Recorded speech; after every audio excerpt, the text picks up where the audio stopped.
Bien, siguiendo con el tema de la luz, podemos ver tres fenómenos que serían la reflexión, la absorción y la refracción. La reflexión es cuando la onda electromagnética incide sobre una superficie y la mayor parte de esta onda electromagnética es reflejada a un cierto ángulo hacia el mismo lugar donde se está produciendo, en el mismo espacio, en el mismo plano, no pasa del otro lado. Normalmente un espejo bueno tiene más o menos un 95%, tal vez un poquito superior a eso. Son superficies reflectantes, los metales son muy buenos reflectantes.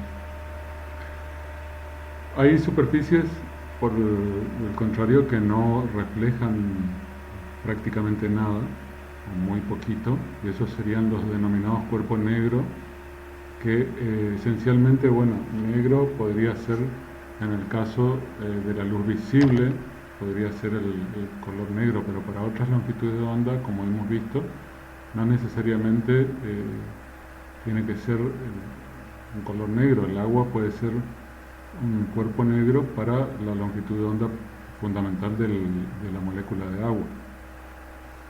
Cuando es irradiada con esa longitud de onda, entonces prácticamente nada se refleja, hasta que, bueno, se absorbe esa energía y después de un tiempo sí la refleja, o empieza a emitirla, no reflejarla en realidad. Bueno, cuando aparece un cuerpo transparente y la luz pasa a través de él, nosotros podemos ver un pequeño quiebre en los rayos luminosos. Eso en realidad es el fenómeno de refracción. Acá tenemos que tener en cuenta la ecuación de Stefan Boltzmann, que ya hemos visto antes, donde habíamos hablado un poquito de la emisividad. La emisividad es la razón de la emisión de una superficie cualquiera con respecto a la emisión de una superficie de un cuerpo negro a la misma temperatura. O sea, esencialmente es un número que va entre 0 y 1 y normalmente es menor que 1 a menos que la superficie sea la de un cuerpo negro. Esta dependencia esta emisividad va a depender de la temperatura, del ángulo de incidencia y de la longitud de onda. Como dije, para el agua por ahí podría ser la longitud de onda fundamental de la molécula de agua, podría ser o actuar como un cuerpo negro, ¿sí? Por un tiempito hasta que empieza a emitir.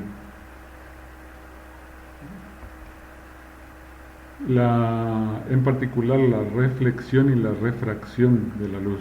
La reflexión, bueno, como dije, ocurre en un mismo plano, o sea, del mismo lado de este plano de la superficie reflectante, y es el fenómeno que, bueno, nosotros normalmente usamos todos los días, qué sé yo, para peinarnos cuando nos levantamos, o para arreglarnos la ropa, y ocurre de esta forma, o sea, la luz incidente se refleja en la superficie, que sería en este caso un espejo, y vuelve hacia el mismo lado de la superficie reflectante. El ángulo que forma con la normal a la superficie reflectante es el mismo, tanto el de incidencia, son iguales el de incidencia y el de reflexión.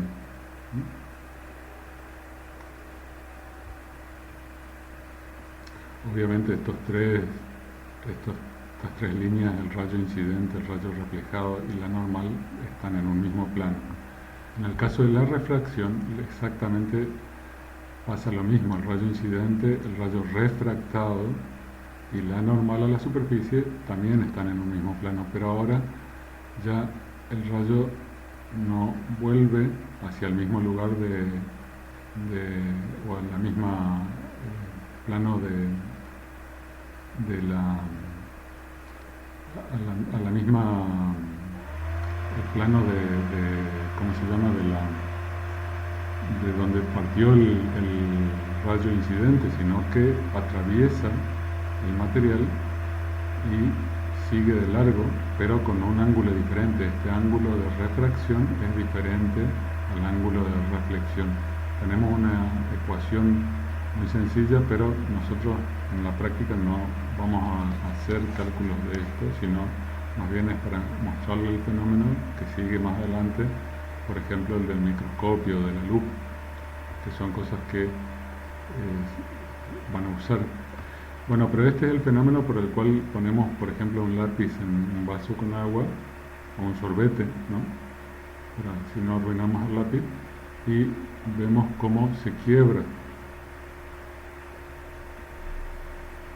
Y es debido a este fenómeno. Otro tema interesante es el de los colores. Bueno, nosotros sobre todo, qué sé yo, hasta en el jardín de infantes probablemente ya hemos visto los colores primarios, ¿eh?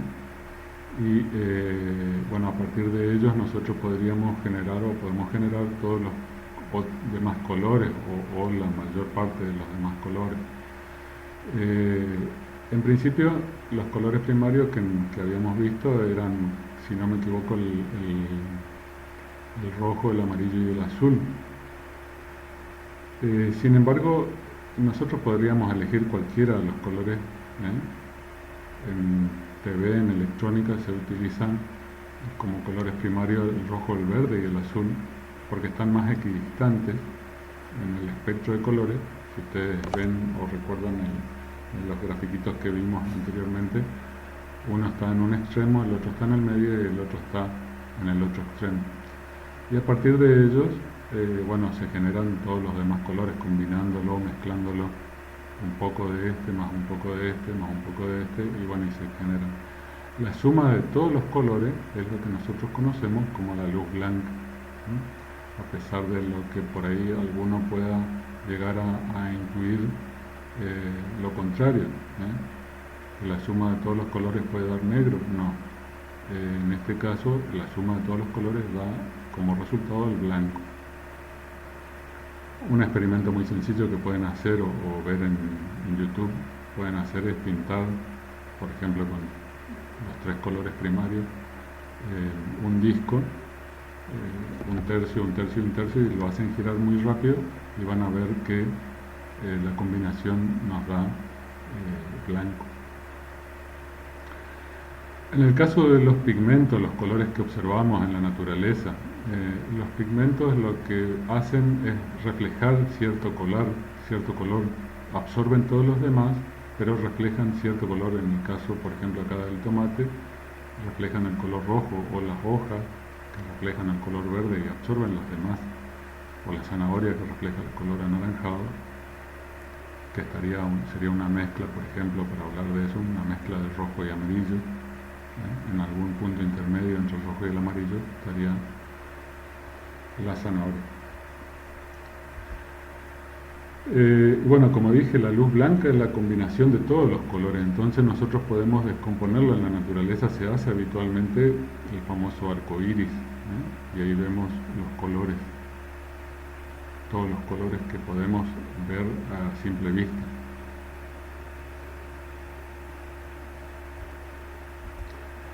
Otro tema interesante son las lentes, que son, empezamos a ver acá, instrumentos que nos ayudan a observar la naturaleza.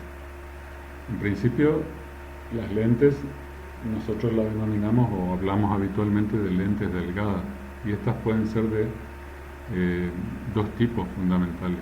Uno serían las convergentes, y otros serían las lentes divergentes. Las lentes convergentes serían las primeras tres que están aquí, a la izquierda, y las divergentes, las últimas tres que están acá, o también aquí, ¿no? Las tres últimas son las divergentes, las tres primeras son las convergentes. Y estas, esencialmente, las lentes convergentes nos ayudan a aumentar el tamaño de las cosas que estamos observando. Las divergentes, por el contrario, nos ayudan a disminuir el tamaño. ¿Para qué puede servir que nos ayuden a disminuir si normalmente uno quisiera aumentar el tamaño, que es lo que nos pasa cuando vamos volviéndonos más grandes y necesitamos aumentar el tamaño para ver las letras y ver las cosas más chiquitas? Bueno, ahora podemos ver, o vamos a ver un poquito cómo es la historia en ya las lentes, cómo funcionan. Y bueno, un tema interesante es que justamente se basan en la refracción de la luz que tiene ese material, ¿no?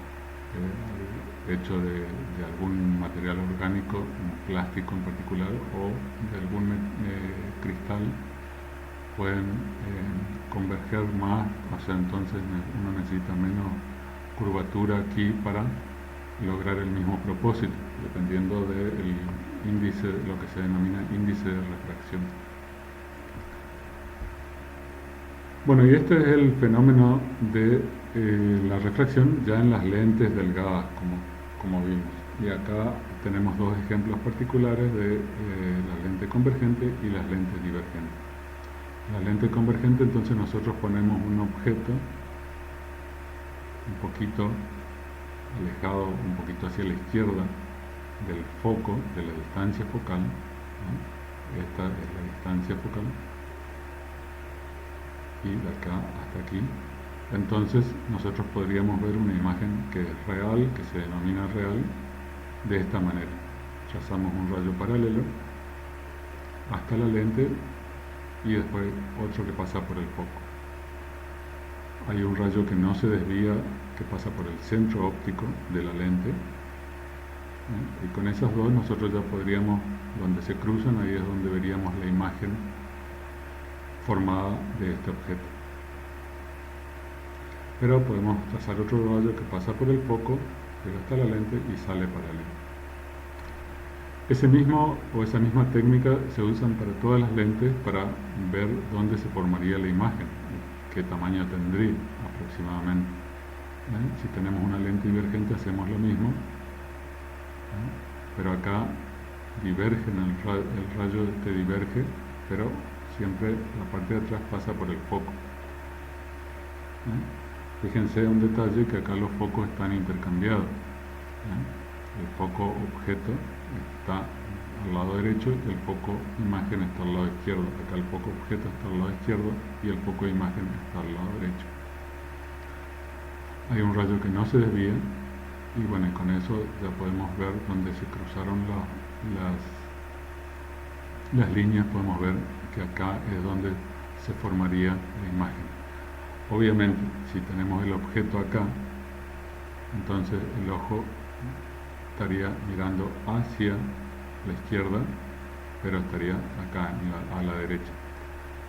Acá de la misma forma. Entonces veríamos el objeto aquí. Muy bien.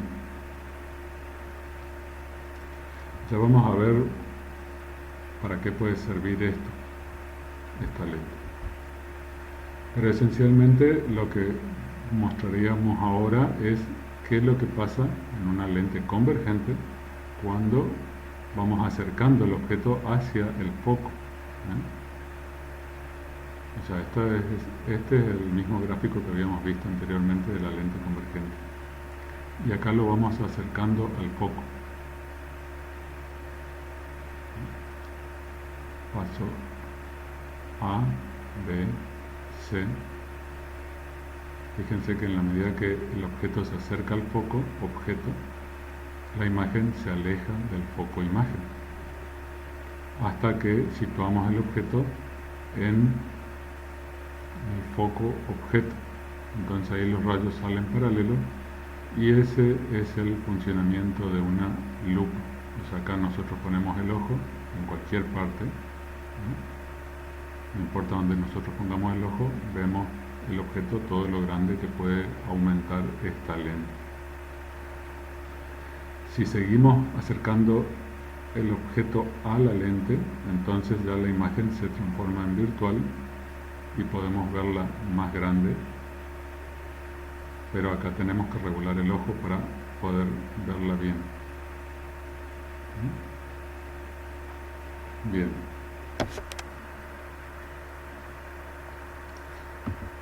Combinando lentes, nosotros podemos, o al menos un par de lentes convergentes, nosotros podemos lograr un microscopio aunque sea básico y ver cómo es el funcionamiento.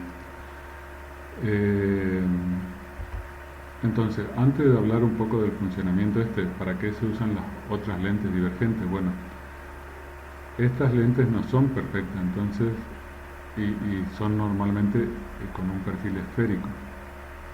Pero las leyes esas que estuve mostrando anteriormente son más bien para lentes que tengan una curvatura parabólica. Entonces la lente convergente, en la mayoría de los microscopios que ustedes usan, y las lupas inclusive que ustedes usan, tienen un par de lentes como mínimo, una convergente y una divergente pegada, para corregir algunos defectos ópticos como la aberración cromática. O sea, todos los defectos ópticos en realidad se llaman aberración de algo. Entonces, por eso digo la aberración cromática o algún otro defecto.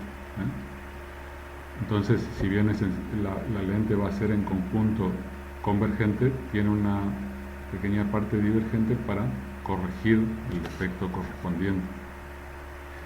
Ahora bien, vemos qué es lo que ocurre en el microscopio. Acá tenemos la lente objetivo, que en realidad es un conjunto, como les dije recién, un conjunto de lentes, pero la resumimos acá en una sola. Y el objeto podría ser, qué sé yo, no sé, el estilo de una flor. Entonces lo ponemos muy cerca del foco y la imagen se va a formar acá, un poco más alejada de la primera lente. Buscamos o se busca en el microscopio que esta imagen se forme entre el foco objeto de la lente ocular, ya en donde nosotros ponemos el ojo, y la lente. Entonces esta otra lente va a producir una imagen virtual, pero mucho más aumentada, siguiendo las reglas básicas que teníamos en la transparencia anterior. O sea, esto sería en principio, el funcionamiento del microscopio.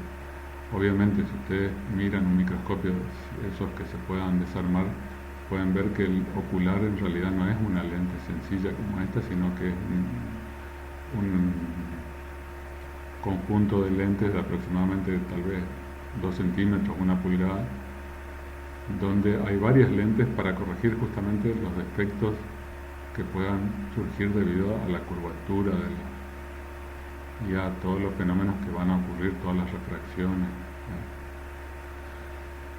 Muy bien.